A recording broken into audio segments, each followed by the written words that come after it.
अस्सलामुअलैकुम। हमारा जो टॉपिक है उसमें हम लोगों ने पढ़ना है आज व्हाट इज़ इंटरनेट। इंटरनेट क्या होता है? Internet is a large collection of computers all over the world that are all connected to one another. Large collection of computer है जो कि वर्ल्ड में किसी भी एरिया से कंप्यूटर्स आपस में कनेक्टेड होते हैं और एक दूसरे के साथ क्या करते हैं, कम्युनिकेशन करते हैं। Internet is a large collection of computers all over the world large collection of computer जो कि आपस में कनेक्टेड होते हैं। It is a global network of computers. ये कंप्यूटर्स का ग्लोबल नेटवर्क होता है। इसके अंदर क्या होता है, कंप्यूटर्स आपस में कनेक्टेड होते हैं लेकिन डिफरेंट टेलीकम्युनिकेशन लिंक्स का यूज़ करते हैं। और डिफरेंट टेलीकम्युनिकेशन लिंक्स कौन से हो सकते हैं, जिसके अंदर फ़ोन लाइन्स आ सकती हैं, आपके पास फाइबर ऑप्टिक लाइन्स आ सकती हैं, और इसके अलावा आप सैटेलाइट्स और वायरलेस कनेक्शन के थ्रू भी इनका कनेक्शन आपस में करवाते हैं। ठीक है, कम्युनिकेशन टेलीकम्युनिकेशन लिंक्स कौन कौन से हैं आपके पास? Phone lines, fibre optic lines या फिर सैटेलाइट्स एंड वायरलेस कनेक्शन।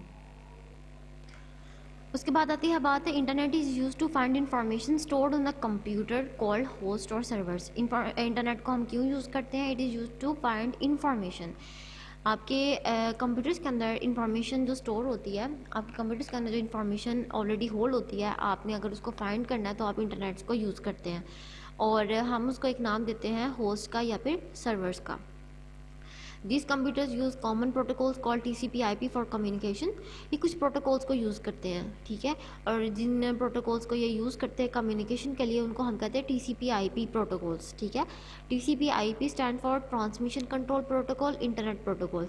जिसने ट्रांसमिशन कंट्रोल करनी है वो वाले प्रोटोकॉल्स होंगे और एक इंटरनेट प्रोटोकॉल्स होंगे।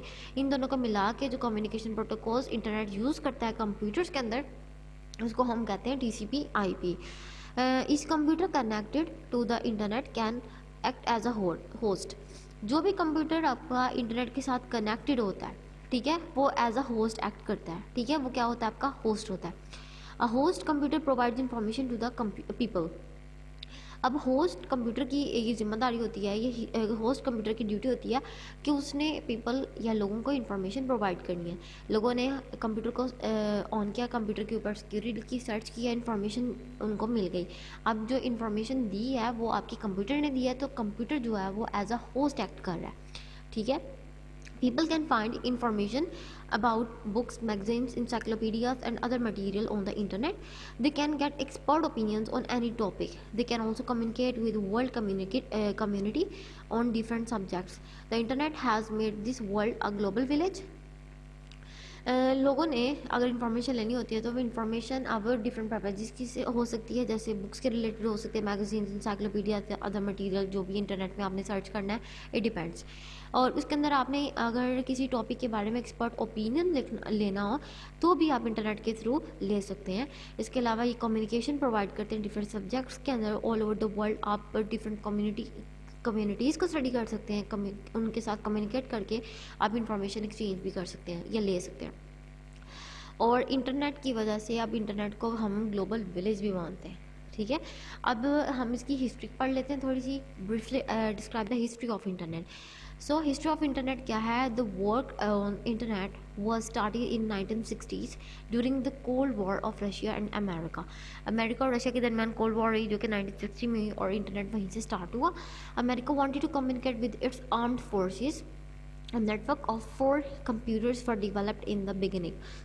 अब अमेरिका चाहता था कि वो अपनी फ़ौज के साथ कम्युनिकेट करे। आर्म्ड फोर्सेस यानी जिनके पास असलहा वगैरह था, अमेरिका चाहता था कि वो अपनी फ़ौज के साथ कम्युनिकेशन बनाए, कम्युनिकेशन उनके साथ करे। सो उन्होंने क्या किया कि उन्होंने 4 कंप्यूटर्स का एक नेटवर्क बनाया।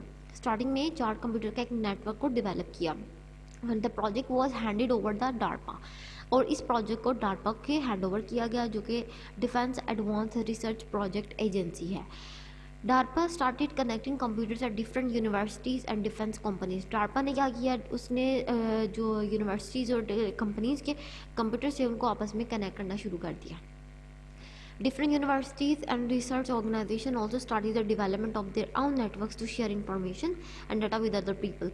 फिर जब ये आइडिया को डिफरेंट यूनिवर्सिटीज़ या कंपनीज़ ने देखा या ऑर्गेनाइजेशन ने देखा, तो डिफरेंट यूनिवर्सिटीज़ और रिसर्च ऑर्गेनाइजेशन ने क्या किया, इस सेटअप को अपने पास भी डेवलप करना शुरू कर दिया और नेटवर्क्स को क्रिएट करना शुरू कर दिया ताकि वो अपनी इंफॉर्मेशन या डाटा को लोगों से शेयर भी करें और उनसे ले भी। बिल्कुल सालों के बाद क्या हुआ कि all networks of the universities and research organisation were connected by DARPA with each other to make the world's biggest network. फिर क्या हुआ कि तमाम यूनिवर्सिटीज़ के जो नेटवर्क उन्होंने बनाए हुए थे या रिसर्च ऑर्गेनाइजेशन ने जो नेटवर्क्स बनाए हुए थे अपने पास, उन्होंने डार्पा के साथ कनेक्ट किया और इस तरह वर्ल्ड जो है एक बिगेस्ट नेटवर्क बन गया। This network is known as internet, और इसी को हम लोग इंटरनेट से जानते हैं, इंटरनेट के नाम से जानते हैं। और 1989 में क्या हुआ कि और previous networks were replaced by an SFNet of National Science Foundation. The internet facility was now available to common people. तब उसके बाद क्या हुआ कि डार्पा जब कॉमन हो गया, उसने नेटवर्किंग जितनी भी वर्ल्ड बिगेस्ट नेटवर्क बना लिया। उसके बाद क्या हुआ कि जो नेटवर्क है वो NSFNet के साथ रिप्लेस किया गया, जिसके बाद जो इंटरनेट की फैसिलिटी थी वो रिसर्च ऑर्गेनाइजेशन या यूनिवर्सिटी तक ही महदूद नहीं थी रही, बल्कि ये कॉमन पीपल तक भी पहुंच गई थी। तो ये थी हिस्ट्री ऑफ इंटरनेट। अब बात की जाती है कि how internet can be useful, internet की सर्विसेज क्या है, इंटरनेट किस तरह फ़ायदेमंद है और इंटरनेट से के क्या क्या फ़ायदे हैं। तो अब हम लोग इसको देखते हैं जी। तो बात की जाती है सबसे पहले वर्ल्ड वाइड वेब, जिसको हम सब जानते हैं WWW के नाम से। जब भी हमने को सर्च करना हो, हम डायरेक्ट कंप्यूटर पे जाते हैं www डॉट और जो भी हमारी वेबसाइट जिसको हमने सर्च करना है उसके ऊपर लिखा और हमारे पास फ़ौरन से रिजल्ट आ गया। तो जो WWW है इसको हम ये स्टैंड फॉर क्या होती है, world wide web. It is a collection of millions of website. ये क्या करती है, ये वेबसाइट्स का कलेक्शन है, मिलियंस ऑफ वेबसाइट्स का कलेक्शन है। अब website contains different web pages containing information. अब वेबसाइट के अंदर डिफरेंट वेब पेजेस होते हैं जो कि वेबसाइट्स पे अपलोड हुए होते हैं। उनके अंदर डिफरेंट टाइप ऑफ इंफॉर्मेशन होती है जो कि अगर हम लोगों ने देखना हो तो हम जस्ट वेबसाइट पे जाते हैं, उसको सर्च करते हैं और हमारे पास रिजल्ट आ जाता है। तो बैकेंड पे क्या होता है कि वेबसाइट के अंदर वेब पेजेस होते हैं जो कि इन्फॉर्मेशन को होल्ड करते हैं। WWW organizes this information in such a way that users can search and access the required information. फिर WWW ऑर्गेनाइज इस तरह करता है उन फाइल्स को या इन्फॉर्मेशन को कि जब भी इंफॉर्मेशन चाहिए होती है जैसे उसकी सर्च की जाए सर्च बार के अंदर, और उसकी जो इन्फॉर्मेशन आपको चाहिए होती है उसको एक्सेस किया जाता है। सो ये फैसिलिटी हमें इंटरनेट देता है थ्रू वर्ल्ड वाइड वेब। ठीक है, उसके बाद सेकंड नंबर पे हमारे पास फैसिलिटी आती है इलेक्ट्रॉनिक मेल की। जी हाँ, ईमेल के बारे में सब वाकिफ़ हैं कि उसके अंदर हम लोग क्या करते हैं, हम अपने मैसेजेस को शेयर करते हैं, अपनी फाइल्स को शेयर करते हैं। अगर हम लोगों ने किसी किस्म का डाटा शेयर करना है तो थ्रू इंटरनेट हम ईमेल हम लोग शेयर कर सकते हैं। Email stands for electronic mail. Email is the exchange of messages and files using internet. Internet की मदद से हम एक्सचेंज ऑफ मैसेजेस भी करते हैं, एक्सचेंज ऑफ फाइल्स भी करते हैं। Message can be in the form of graphics, sounds, video clips और सिंपल टेक्स्ट। अब मैसेज किसी भी किस्म का हो सकता है। It may be consist of a graphics, sounds या वीडियो क्लिप्स, आपकी पिक्चर्स, आपके simple text messages. It depends कि आप किस तरह की इन्फॉर्मेशन को शेयर कर रहे हैं। It is a way of sending messages wherever in the world, anywhere in the world in a very short time. कम टाइम में अगर आप चाहते हैं कि आपका जो कंटेंट है वो शेयर हो जाए या सेंड हो जाए तो आप इलेक्ट्रॉनिक मेल की हेल्प लेते हैं। उसके बाद उसकी इंटरनेट की एक और सर्विस है टेलनेट की। टेलनेट क्या होता है? Telnet is a program that is use to connect to a remote computer on a internet computer, connect like a terminal directly link to the remote computer. Telnet is a program, yes, a program that is connect to a remote computer on internet. Remote computer के साथ internet के अंदर remote computer के साथ एक programme को connect किया जाता है जो कि टेलनेट कहलाता है। Computer connect like a terminal directly link to the remote computer. अब कंप्यूटर जो है वो एज अ टर्मिनल बिहेव करता है जो कि डायरेक्टली लिंक होता है रिमोट कंप्यूटर के साथ। It allows the user to log on to our remote computer. The user can log on to the computer and use it as if he connected to the computer directly. इसमें क्या होता है कि इसमें आप अपनी मर्ज़ी से जब भी कंप्यूटर को एक्सेस करें, रिमोट कंप्यूटर को यूज़ करें तो आप इजीली कर सकते हैं। ठीक है, तो यूज़र जो सा होता है कंप्यूटर के साथ लॉगिन हो जाता है डायरेक्टली। जो यूज़र होता है डायरेक्टली उसके साथ लॉगिन हो जाता है और क्या करता है उसको यूज़ करता है। और जब उसका दिल करे वो डायरेक्टली अपने कंप्यूटर को भी उस कंप्यूटर के ऊपर भी शिफ्ट कर सकता है। उसके बाद एक आता है आपके पास इसकी सर्विस फाइल ट्रांसफ़र प्रोटोकॉल, जिसको हम कहते हैं FTP। फाइल ट्रांसफ़र प्रोटोकॉल क्या करता है? File transfer protocol is used to transfer files over the internet. File transfer protocol का क्या काम होता है? ये फाइल्स को ट्रांसफ़र करने के लिए यूज़ होता है ओवर द इंटरनेट।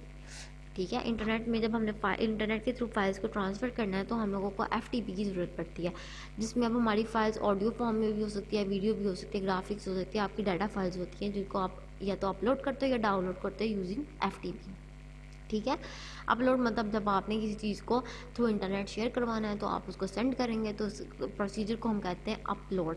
और जब आपने अपने कंप्यूटर्स के अंदर, कंप्यूटर सिस्टम्स के अंदर इस चीज़ को लेके आना, तो हम इसको कहते हैं download using FTP। The process of the process of transferring a file the process of file from a remote computer to a local computer is called downloading। जब आपने किसी भी फाइल को रिमोट कंप्यूटर से लोकल कंप्यूटर में transfer करवाया, remote computer से remote computer जो कि आपकी servers is the best example of remote computer, जो कि आपके सारे डाटा को होल्ड करते हैं, जो आपको सर्विसेज प्रोवाइड कर रहा है ऑन द इंटरनेट। जब आपने क्या किया, जब आपने अपने डाटा या फाइल को ट्रांसफ़र किया है फ्रॉम द रिमोट कंप्यूटर से अपने लोकल कंप्यूटर यानी जिसको आप यूज़ कर रहे हैं, इस प्रोसेस को हम कहते हैं डाउनलोडिंग। और the process of transferring a file from local computer to a remote computer, जब आपने अपनी फ़ाइल को लोकल कंप्यूटर से रिमोट कंप्यूटर की तरफ मूव करवाएं, दैट इज़ कॉल्ड अपलोडिंग। ठीक है। Different software use the protocols to transfer files on internet. Qt FTP and WS FTP are the examples of FTP software. कुछ software ये facilities provide करते हैं, उसके अंदर जो एग्जाम्पल्स है वह Qt FTP और WS FTP। उसके बाद बात आती है गोफर की। Gopher is a menu based system for exploring the internet and its resources. ये मेन्यू बेस्ड सिस्टम है जो कि आपको इंटरनेट को एक्सप्लोर करने में या फिर रिसोर्सेज को एक्सप्लोर करने में हेल्प आउट करता है, आपको मेन्यूज प्रोवाइड करता है। It provides a facility of research and file retrieval on the internet. ये आपको किस टाइप की सर्विसेज देता है? सर्च की सर्विस देता है। इसके अलावा जब आपने इंटरनेट में किसी भी फाइल को रिट्रीव करना है तो ये उसकी भी सर्विस प्रोवाइड करता है। It organises resources in such a way that finding information become easier on the internet. ये रिसोर्सेज को इस तरह मैनेज और ऑर्गेनाइज करता है कि जब आपने कंप्यूटर पे या फिर इंटरनेट में किसी भी इंफॉर्मेशन को फाइंड करना है तो आपके लिए वो आसानी से सॉर्ट आउट कर सके। उसके बाद आती है आपके पास एक service of internet that is a chat group. ये चैट ग्रुप तो बहुत ज़्यादा कॉमन, जब भी आपने किसी से बात करनी है आप उसके साथ चैटिंग करते हैं, आपको बहुत सारे एप्लीकेशन ये चीज़ फैसिलिटी प्रोवाइड करता है। Chatting is a process of exchanging views on the internet using the chat groups. Chat groups की मदद से चैट ग्रुप्स यानी कि जिसके अंदर वन या फिर मोर पर्सन आपस में कम्युनिकेट करता है दूसरे पर्सन के साथ, और विद इन एक विद इन एन इन्वायरमेंट, एक ख़ास एप्लीकेशन के इन्वायरमेंट भी हो सकता है, सॉफ्टवेयर के इन्वायरमेंट में भी एक्सचेंज ऑफ आइडियाज़ करता है यूजिंग चैटिंग। तो ये जो होता है ये चैट ग्रुप्स कहलाता है। Chat group is a group of user with similar interest, जिसमें सिमिलर इंटरेस्ट के जो लोग होते हैं उनका ग्रुप होता है।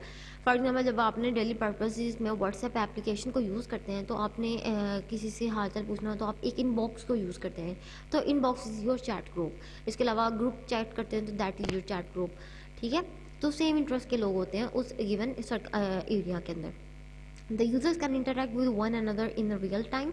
यूज़र रियल टाइम में मतलब उसके टाइम उस टाइम में जहाँ पर आप सेंड भी कर रहे हैं अपने मैसेज को और एट वंस आपको रिसीविंग भी मिल रही है। आपने मैसेज दिया भी और एट वंस आपको रिसीविंग मिल भी रही है, that is a real time. जो यूज़र्स हैं वो इंटरेक्ट करते हैं एक दूसरे के साथ। It means that they are online at the same time में ऑनलाइन हो सकते हैं। उसके बाद इसकी सेवंथ जोन सी सर्विस है दैट इज़ इंट्रानेट। इंट्रानेट क्या होता है? It is a private and secure business network. It uses internet technology to provide information to the employees of organisation. ये क्या करता है? ये आपको इंफॉर्मेशन प्रोवाइड करता है टू एम्प्लॉयज़। इंटरनेट टेक्नोलॉजी ऐसी है, इट यूज़ इंटरनेट टेक्नोलॉजी, ये ऐसी इंटरनेट टेक्नोलॉजी को यूज़ करता है जहाँ पे ये अपने एम्प्लॉयज़ किसी भी ऑर्गेनाइजेशन के एम्प्लॉयज़ को इंफॉर्मेशन प्रोवाइड करता है। The information can be protected from unauthorised users. अब उस इंफॉर्मेशन को कोई भी थर्ड पार्टी या फिर अनऑथोराइज्ड पर्सन एक्सेस नहीं कर सकता।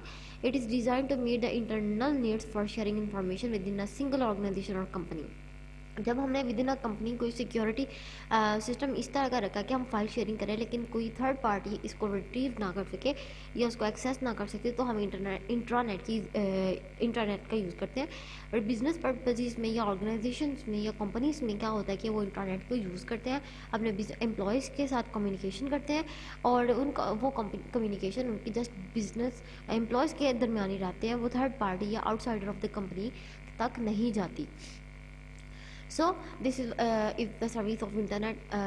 उसके बाद हमारे पास आती है extranet. Extranet is the collection of 2 और मोर इंट्रानेट्स।